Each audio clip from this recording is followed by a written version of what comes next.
and welcome to my channel Modern Modiste. In today's video I'm going to make a pair of sweatpants. I'm also going to make a sweatshirt or hoodie to go with it. I'm not sure yet, but I don't know if I'm going to put both of those in the same video. We'll see, because I don't like my videos being too long, because I have a short attention span and I know other people have short attention spans, and I don't want to lose people because I'm making videos that are way too long.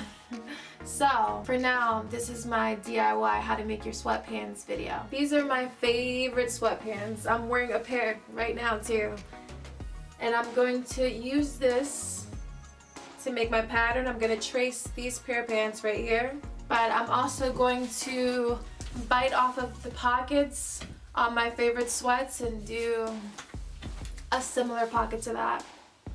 Okay, I could have just showed you this. So I'm going to bite off of the pocket here, and this one doesn't use like a snap or a button to close. It's just sewn down at the sides, so I'm going to do the same thing for my pockets. So let's get started. I started by tracing around my folded sweatpants onto the paper. I marked where the top of my ankle cuff meets the pants. I also marked where the bottom of the waistband meets the pants on each side, since the waistband and ankle cuffs will be cut as separate pieces. Lastly, I marked the pocket's outer edges like this. I traced a straight line connecting the marks I made at the ankle and waist of the pants.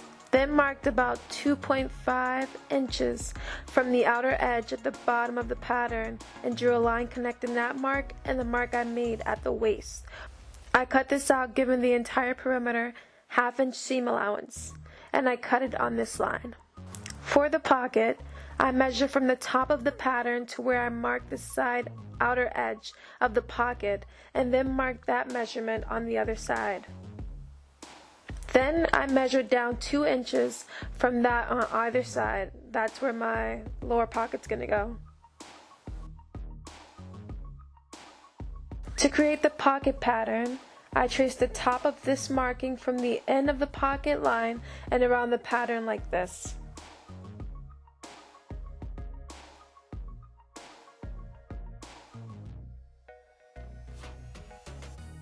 I also added seam allowance to the two sides that didn't have seam allowance added. Then I marked where my pocket opening would go.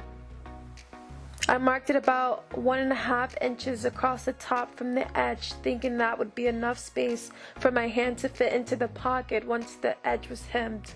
But I realized I'd actually need to take it over about another inch or inch and a half.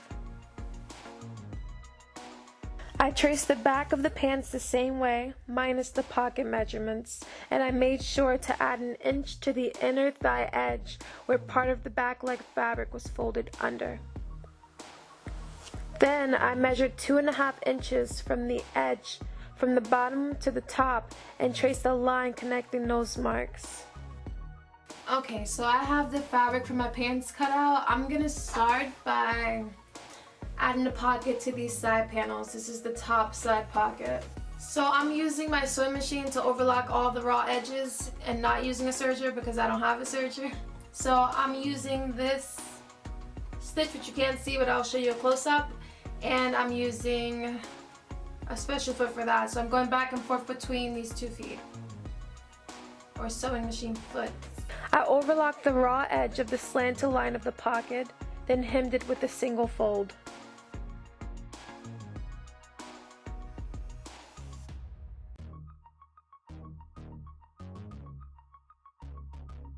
I overlocked the bottom edge of the pocket as well and folded under the raw edge and pinned the pocket to the front panel like this. This is the fabric cut that I am currently pinning the pocket on. Make sure to add seam allowance to these inner lines when tracing this onto the fabric. Then I sew the pocket onto that front pant fabric panel.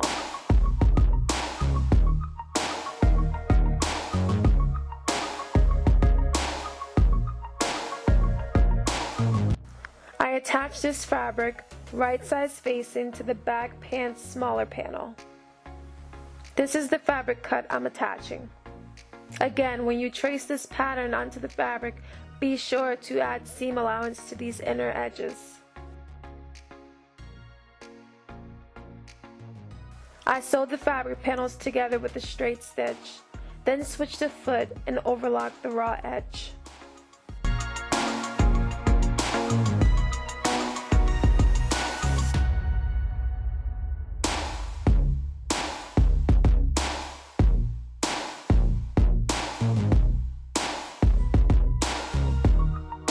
I cut a fabric the width of the pants and about 10 inches long to be the lower side pocket.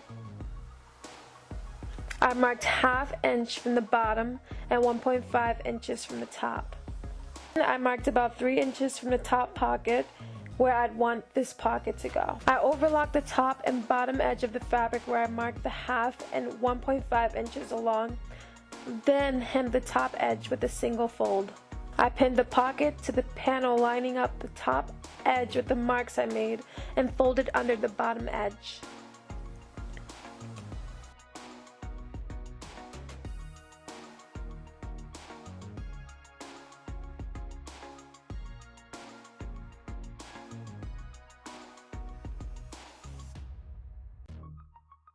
So I tried to set the camera on a different angle to avoid the whitewash from the sun. But yeah, I'm just connecting the two outer edges with the curved crotch lines and I'm attaching them to this middle pocket panel.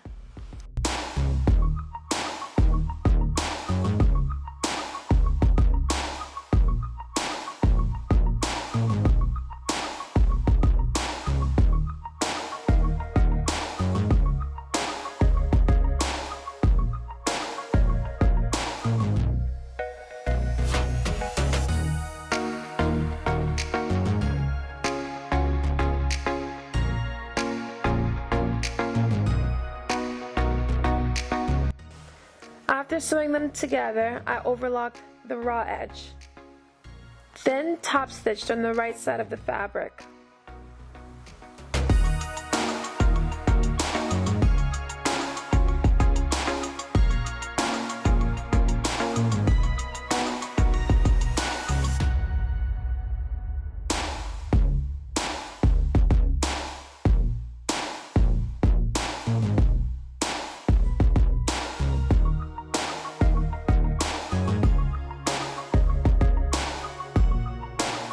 I cut this fabric to be the pocket flap.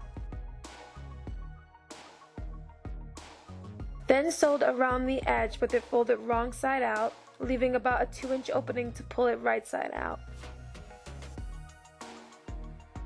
I cut the seam allowance this way to reduce bulk in the seam.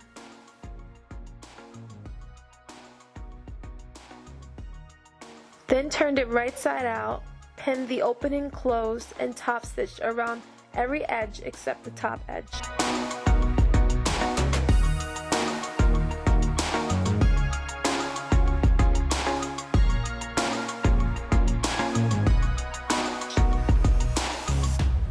I pinned it to the panel, then sewed it on.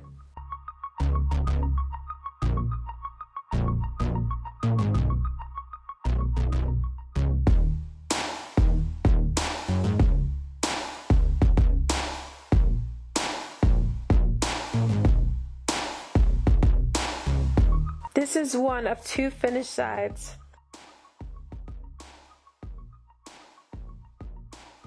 So now I'm going to attach this side to this side. I laid the sides together right sides facing and sewed along the 2 curved edges. I overlocked those raw edges.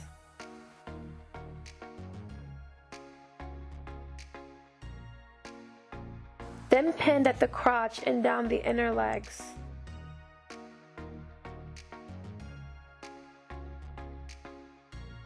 I sewed it with a straight stitch, then overlocked the raw edges again.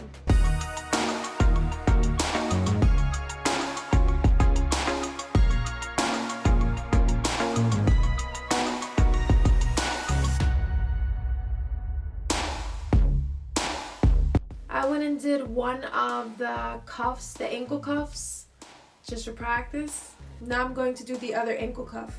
Measured around my ankle, and my ankle's 9 inches.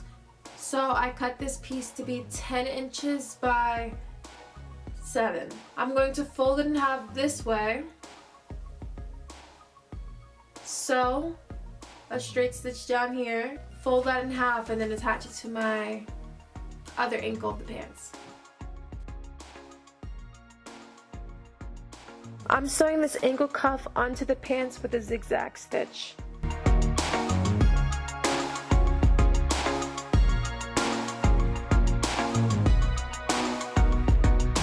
Now I need a drawstring to finish my waistband because I want to add a drawstring in there. And I don't have one. I need to go get it from the store. I'll return to it once I go and get that drawstring.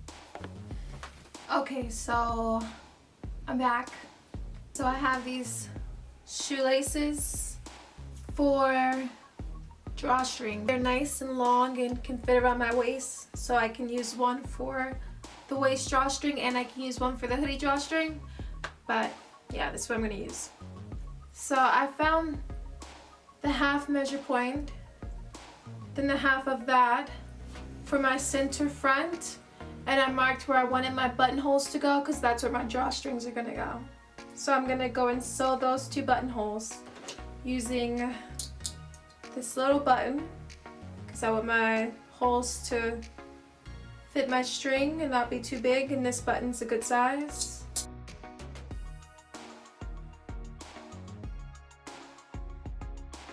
I used a seam ripper to rip open the buttonholes and used a pin as a stopper. Then I folded over the waistband and sewed the short ends together, pressed the seam open, then folded the waistband in half. I cut an elastic to fit very snug around my waist and sewed the ends together.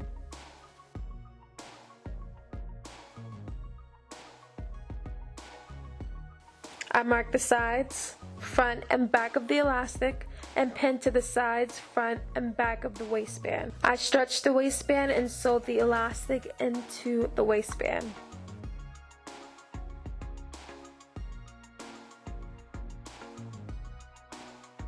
Then I sewed two lines about 1/2 inch apart across the top.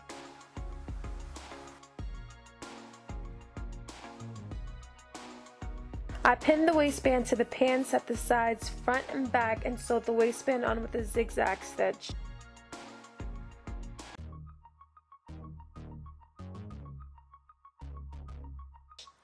Then top stitched on the right side of the fabric. Last, I added my drawstring, aka my shoelace.